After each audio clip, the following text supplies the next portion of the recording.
चंद्रपुर जिला केंद्रीय सहकारी बैंक की नौकरी भर्ती में पिछड़ा वर्ग के आरक्षण को नजरअंदाज कर गलत एजेंसी के माध्यम से परीक्षा आयोजित कर करोड़ों का भ्रष्टाचार किए जाने का आरोप लगाया गया है।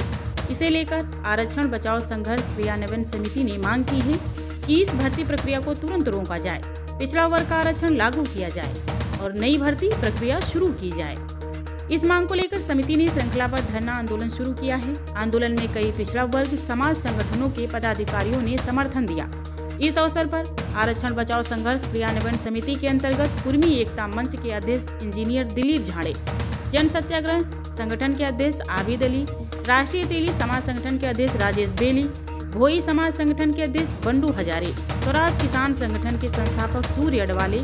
पीपीआईडी के जिला अध्यक्ष नभा वाघमारी, धननगर समाज संगठन के अध्यक्ष संजय कन्यावर,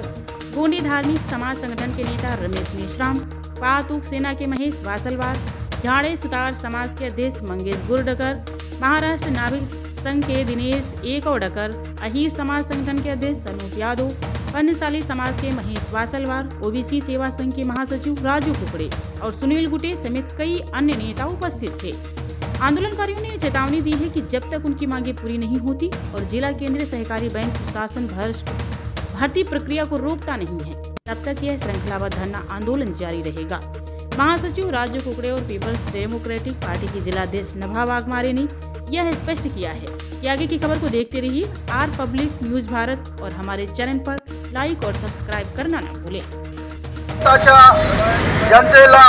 सांगू इच्छितो तथा महाराष्ट्राचे विद्यमान मुख्यमंत्री सन्माननीय श्री देवेंद्र फडणवीस साहेब, हे बघा आपल्या महाराष्ट्रामध्ये ही जी चंद्रपूर जिल्हा मध्यवर्ती सहकारी बँक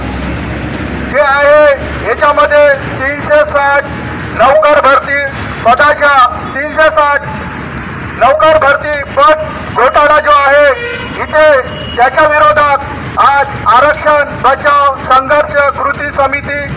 द्वारे साखळी ठिय्या आंदोलन मांडण्यात आलेले आहे। तरी आम्ही समस्त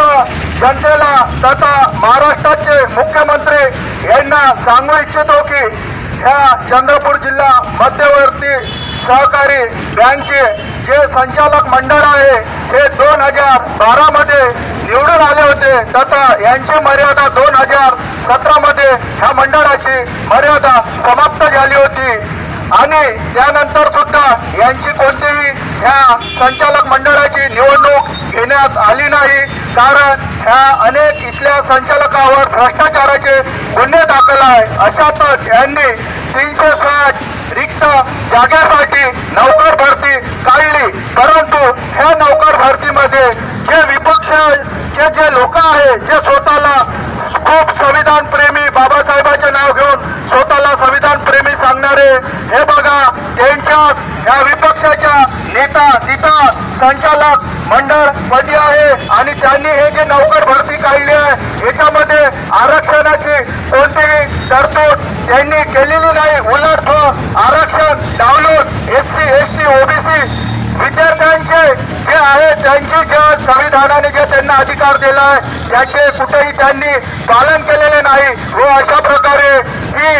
आरक्षणावर जे गोरगरिबांचे एससी एसटी ओबीसी चे जे आरक्षण आहे डावलून त्यांनी ही भ्रष्ट 360 नौकर पद भरती काढलेली आहे। याच्या विरोधात आज आरक्षण बचाव संघर्ष कृती समितीद्वारे साखळी ठिय्या आंदोलन मांडण्यात आलेले आहे। तरी समस्त महाराष्ट्राच्या जनतेने हे लक्षात घ्यावे, हे 31,000 विद्यार्थी ह्या परीक्षेची भरती देणार आहे आणि ही जी भरती प्रक्रिया ही एका खासगी कंपनीद्वारे करण्यात येत आहे आणि याच्या अगोदरही आरोप झालेले आहे भ्रष्टतेचे। 23 मध्ये माजी महाराष्ट्राचे मुख्यमंत्री सन्माननीय श्री एकनाथजी शिंदे साहेब यांनी ह्या परीक्षा भरतीवर त्या काळामध्ये निर्बंध लावले होते, तरी सुद्धा यांनी मुंबई उच्च न्यायालयामध्ये जाऊन पुन्हा याच्यावर जी स्थगिती आणली होती ते यांनी उठवली आणि पुन्हा ही नौकर भरती काढली 360 रिक्त पदाच्या, परंतु याच्यावर जनतेचा विश्वास नाही। वरून ह्या ज्या संचालक मंडळाचे जे अध्यक्ष यांनी कोणतेही आरक्षणाचे कलम त्यांनी फॉलो केले नाही. कोणतेही SC ST OBCचे आरक्षणाचे कलम त्यांनी कोणतेही अशी तरतूद केलेली नाही व त्यांनी हे 360 पदाची नोकर भरती त्यांनी काढलेली आहे. याच्या निषेधार्थ आज इथे आरक्षण बचाव संघर्ष कृती समितीद्वारे